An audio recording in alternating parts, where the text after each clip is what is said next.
It's episode 683 of the Locked On Rangers podcast. On today's show, I'm talking about the Rangers taking the series win, taking back third place in the AL West, and the Frisco Roughriders playing in the championship series for the first time in 10 years. All that and more on this episode of Locked On Rangers. Let's get into it. You are Locked On Rangers, your daily Texas Rangers podcast. Part of the Locked On Podcast Network, your team every day.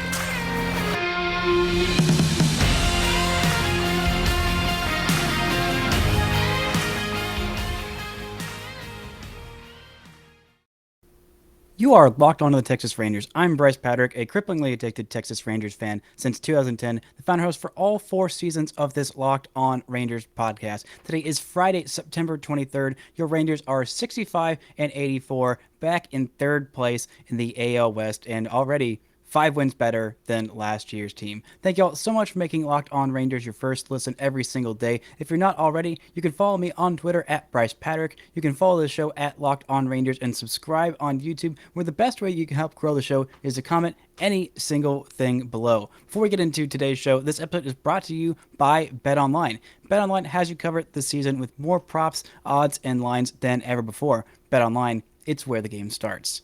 Now, let's talk about this 5-3 win. A decent start for Martin Perez, who I've noticed has been going a little bit less deep into games as of late. He hasn't made it through past the 6th inning in quite some time, and he hasn't reached the 100 pitch mark in at least his last 3 starts. This was he reached the 58 strikes of 90 total pitches that he threw, and I feel like he could have gone just a little bit deeper into this one, but again, Martin Perez leaving a lot of base runners on base, leaving a lot of them stranded, a little bit more high stress of those pitches. So maybe it's not he hasn't pitched this deep into games or hasn't pitched this many innings in a season in many, many years. It's just kind of a little bit higher stress on him than it has been as of late. He's not going to reach his career high of innings pitched this year. That was set back in 2016, 198 and 2/3 innings. He will probably pass the second most innings that he's had in a season. That was in 2017. He had 32 starts that year and 185 innings.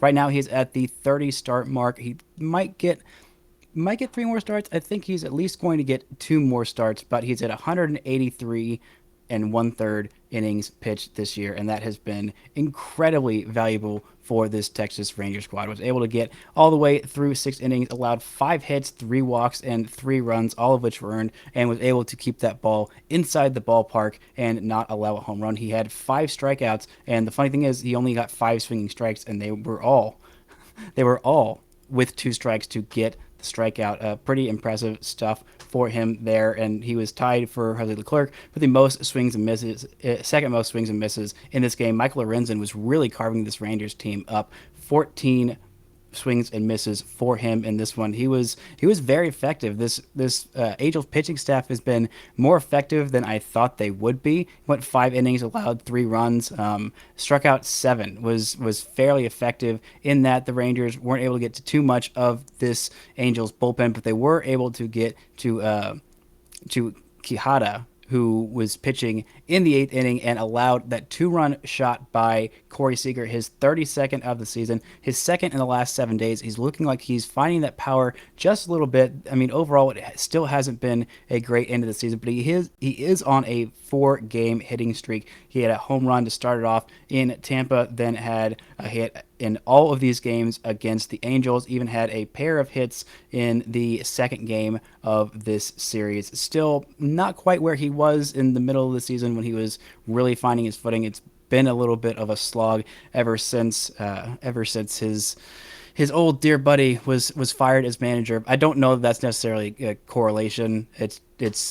Or correlation means causation, but it's still just something to be noted. Since Chris Woodward was fired, he has gone downhill offensively just a little bit.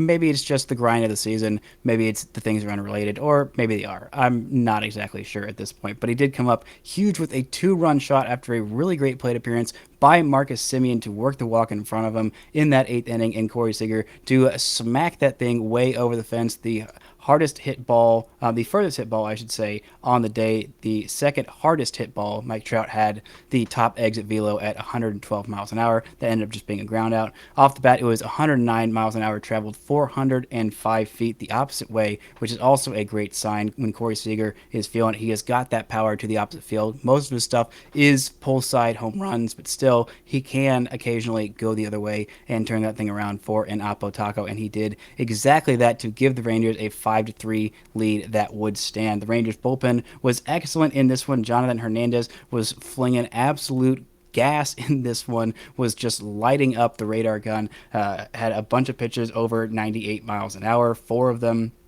at least four of them, I should say. He had four of the top five hardest thrown pitches on the day, including topping out at 99.3 miles an hour on his fastball. He was effective in his scoreless inning of work. The Rangers also got scoreless innings from Matt Moore, who did work around one base runner, and Jose Leclerc, who also worked around a base runner to get his seventh save of the year and had 3 strikeouts to go with it. All of these guys did not walk anybody in their one inning of bullpen work and allowed 1 hit, but none of them were allowed to score.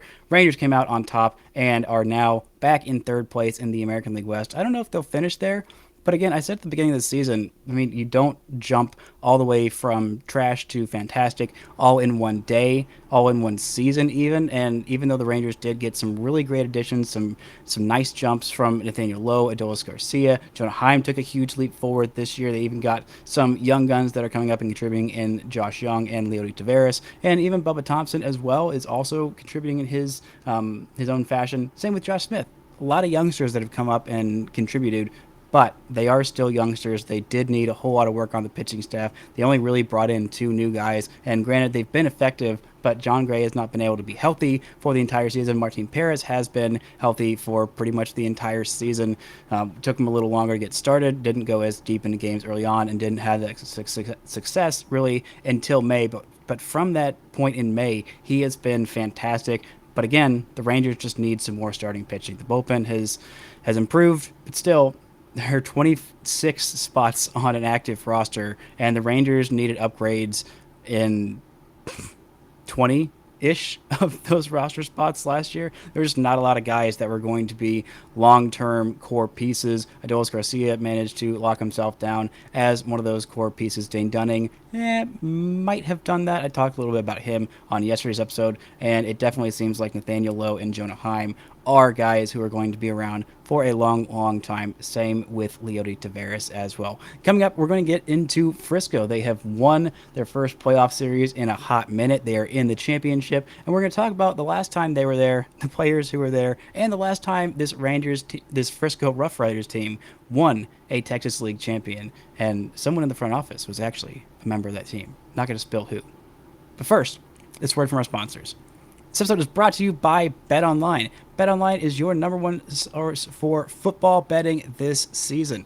Find all the latest player developments, team matchups, news, podcasts, and in-depth articles and analysis on every game you can find. And as always, BetOnline remains your continued source for all of your sports wagering information with live betting and up-to-the-minute scores for every sport out there. The fastest and easiest way to check in on all of your favorite games and events, including Major League Baseball, MMA, boxing, and golf. There is some great college football coming up this week if you want to take your bets on some of those games. The Iron Skillet is going to be hotly contested for sure. SMU versus TCU, if you don't know what that is.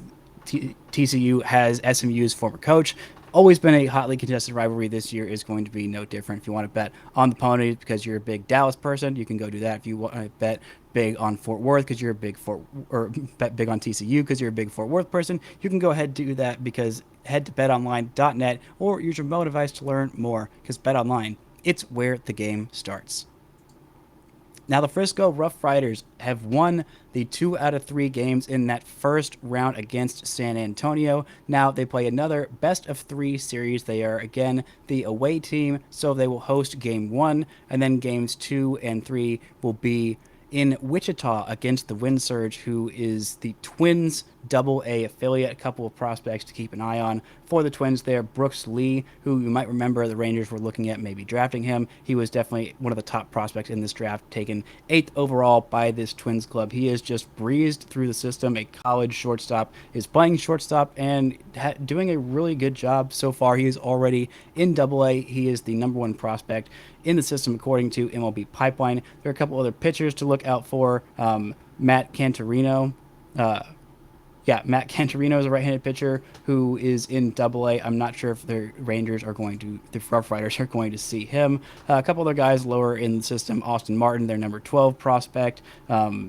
Second baseman, Edward Julian, their 14th overall prospect, and then a couple other starting pitchers down lower in the 20s, according to MLB Pipeline. So this is a good team. The Roughriders are going to have their work cut out for them, and it's been a while since they've even been in this championship series. The last time that the Roughriders were in the championship series, they lost, and that was the 2012 Frisco Roughriders, managed by one Steve Buechele. Yeah, you might remember him. In case you have seen a lot of the Rangers pre- and post-game shows, he is on there a whole lot. Other guys on that roster include Leury Garcia, 100 games with that Frisco team. Former Ranger great Jared Hoying, Angel Beltre was on there. Chris McGinnis, Val Majewski, Mitch Moreland played just a couple of games. Mike Olt had a fantastic season, 28 homers in 95 games back then, a 977 OPS back before his eyesight was taken for him. Wilder Rodriguez was also on that team, played 66 games. Ryan Strasburger, and of course was led by the 19-year-old slick shortstop Jurickson freaking Profar. They were not able to take home the title that year. Profar had an 820 OPS, 14 bombs and 7 triples in 126 games that year. It has been a hot minute since we have seen a team in Frisco be this good. We saw the 2016, I believe it was 16. No. It was a few years after that. I think 2014, whenever Joey Gallo was there, and they had Norman Mazzara, and I believe they had Jorge Alfaro and Luis Brinson, a lot of really talented guys. The pitching staff wasn't quite there. This year, this Frisco team is a lot better. They have a fantastic pitching staff. They also had Owen White come back. Owen White was activated off the IL. He made an appearance for the first time in many, many moons. I've been asking and heard pretty much nothing, just that the Rangers are being extra cautious with an elbow injury that was not going to require any surgery. But he was really solid in his one inning of work, allowed a couple of singles, but did induce a ground ball double play, got out of that scoreless inning without a strikeout, but he only needed 7 pitches to do it. Nice to see him get back in there. Avery Williams went an inning and a third, got a little bit out of control in that 9th inning, so they brought in Nick Starr, who is going to be one of the Rangers players in the Arizona Fall League. I asked tepid participation on Twitter about his dude status. Nick Starr's dude status is on the fringe, so maybe we'll see if he can earn full dude status, which means potential future big leaguer, probable future big leaguer, I should say, in the Arizona Fall League. We'll see what he can do there. But Cody Bradford was the standout star in this one. 6 shutout innings, no walks, only a pair of hits, and 9 strikeouts. He was fantastic. He has been excellent as of late. Aaron Zavala slugged his 2nd home run in as many games over the fence, a 2-run shot in the first inning to put the Rough Riders on the board. That would be almost as many runs as they needed to score to win this one. They got their insurance run from a solo shot by David Garcia in the 3rd inning, and really they could have just not scored for the rest of the game, but they poured on another few runs, one in the 4th, one in the 8th. The one on the 4th was Trevor Hauver walking in a run. Trevor Hauver also singled in a run in the 8th inning. Solid outing for him. A walk and a pair of hits for him. A hit and a pair of walks for him, including an RBI. David Garcia hit 9th and hit his first home run of the postseason. Really solid outing for him. Multi-hit day for Aaron Zavala. Evan Carter went 0 for 5 with a pair of strikeouts, but still managed to reach base and steal a base while playing center field. Jonathan Ornelas also went 0 for 5 with a pair of strikeouts, was not able to reach base or steal a base, but it was just an overall really impressive outing for Frisco. I really have, I thought at the beginning of the season this was going to be a fantastic Frisco Roughriders team. The pitching has not been as good as I thought it would be. The hitting has been all that much better. Jonathan Hernandez has been a huge revelation there. Justin Foscue has had a pretty solid season. Aaron Zavala has come on and crushed it. Thomas Sajaci and Luis Angel Acuna have also done well, and same as Trevor Hauver. We do not see any more Ezekiel Duran there. He is up at AAA, but if he was on this team, man, there just would not be any room for any mediocre players at all. Really top to bottom, really nice outing for this Frisco Roughriders team. But let's take a quick look at the 2004 team. That was the last team, the only Frisco Roughriders team who has won the Texas League in their many, many moons of existence. That team was led by such greats as Ian Kinsler. Also got to see a lot of Jason Botts, a bunch of other former big leaguers in Edgar Gonzalez, Jason Voorhees, Lance Nix was also there. Mark Teixeira played one whole game there, so not really a member of that winning team. But still, a solid season for Ian Kinsler, who had an 880 OPS in 71 games back in the day for them. And pitching-wise, Chris Young, Rangers GM, and I don't know if he's earned the title of president of baseball operations, but head man in charge of the front office, was a 25-year-old back then. He had a 4.48 ERA in 18 starts, 88 and a third innings, and 75 strikeouts. There are also such former Ranger greats as Frank Francisco, who was 24 years old at the time. Also got a couple of rehab starts from R.A. Dickey, 4 of those, to be honest, or to be accurate. Chan-Ho Park also made an appearance on this team, and Cameron Lee started 19 games for this team. Also saw a little bit of Eric Thompson as well. Some real throwback memories. If Grant is listening to this, definitely not using any of the players on these 2 Frisco rosters to go and take a look at who I will have for my next Random Ranger. But this is an exciting moment for this Frisco Roughriders team. Granted, winning isn't everything in the minor leagues. Personal player development is the main thing, but a side of winning, just a little added bonus of winning, is always a good thing for professional ball players, for guys who are used to winning and you want to teach that winning culture at the minor league level. It's not the most important thing, but it is a very, very nice added bonus, and I think this Rough Rider team just might be the ones to take home their first Texas League trophy in almost 20 years. We'll see if they can do it. The series starts on Sunday, best of 3, like I said. The only home game is going to be on Sunday. The last home game tickets are, I believe, $5 each. So, go out and get there. It is a great time and should be some really great baseball. Not sure who's going to be on the hill for that one. We'll have to wait and see for it. But excited that Owen White's back. Excited for these kids. And it should be a really, really great opportunity. Wouldn't it be nice for Jack Leiter to get a championship in his very first pro season? Coming up, we're going to take a look at this Cleveland Guardians roster, what they have been doing, how hot they have been as of late, and what the Rangers can hope to do to stop them in this 3-game series at home. But first, this word from our sponsors. Now, the Cleveland Guardians come down in a really not a great time for the Rangers to be facing them. They have reached their full form. They are riding a 4-game winning streak at the moment. That was snapped before with a 1 loss, and then they had a 3-game winning streak before that, 1 loss, and then I believe a 6-game winning streak before that. So since the middle of September, this team has just been about as hot as anyone, and they've been doing it against their divisional opponents. They had that winning streak against the White Sox and the Twins, and against the Twins yet again, and against the White Sox yet again. So now they are sitting all the way at the top of their division with some room to stretch out their legs. They are at 83 and 67.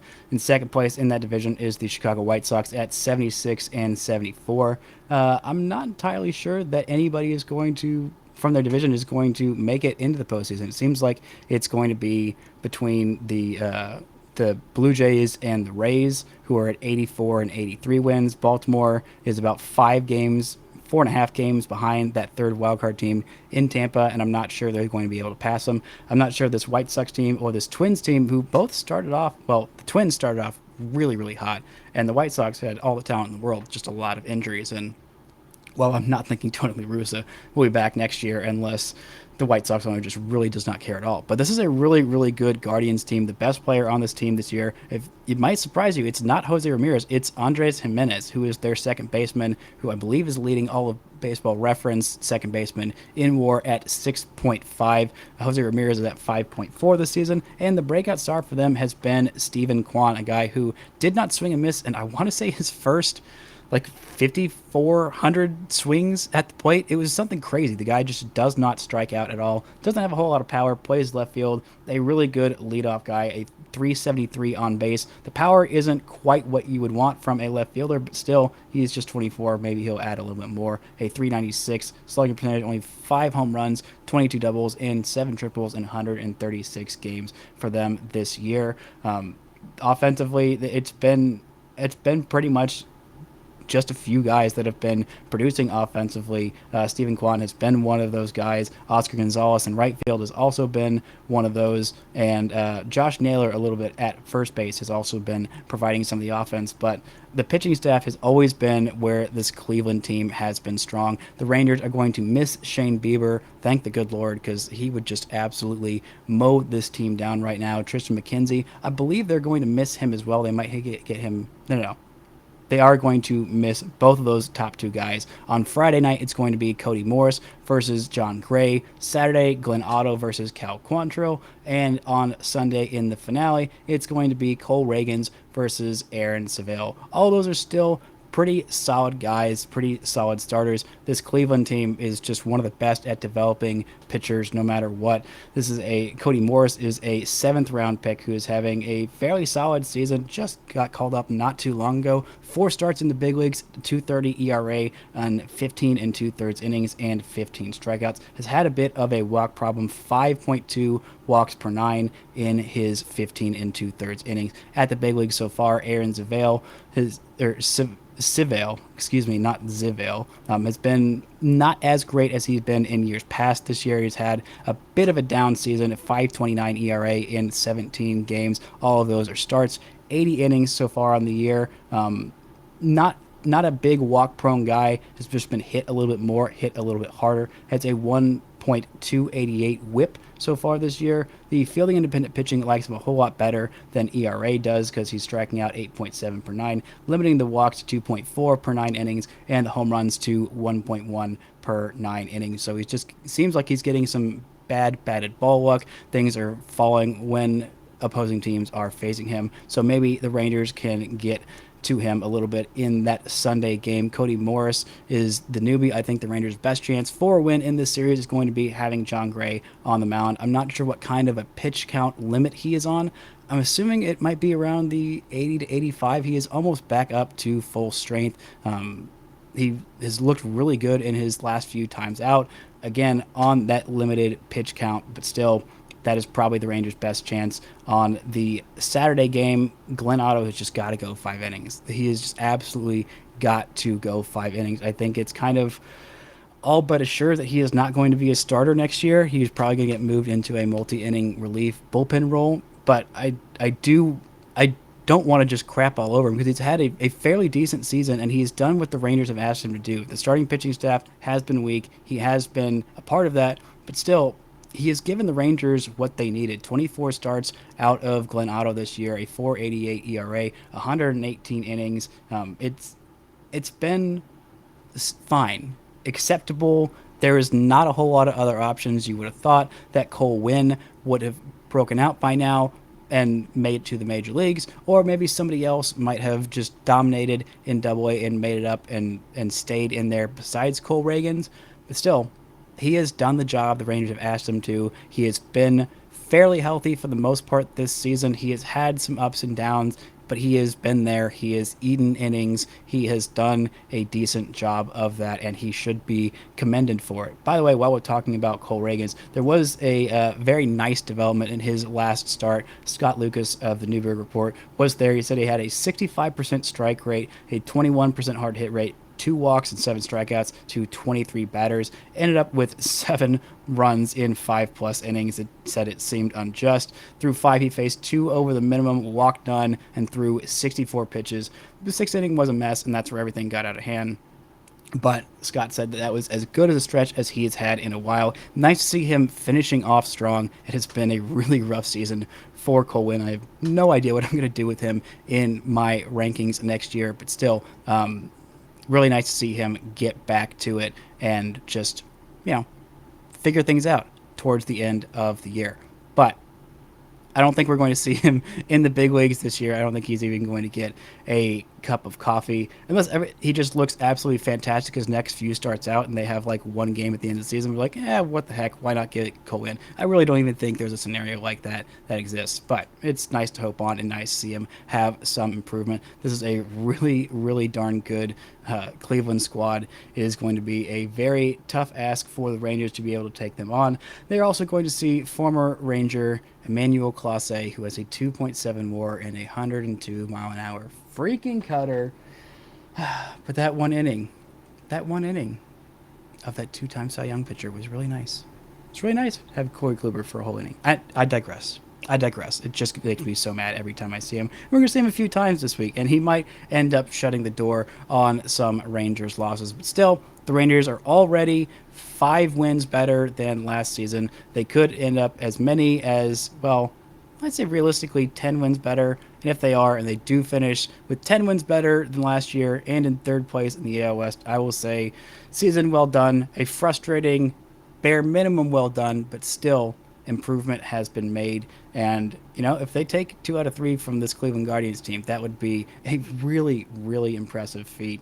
But we'll just see how it goes, and we'll see how this Frisco series goes if they can win their first championship since 2004. That's going to do it for this edition of Locked On Rangers for your second listen. Now, go check out the Locked On MLB podcast. Paul Francis Sullivan, please call him Sully.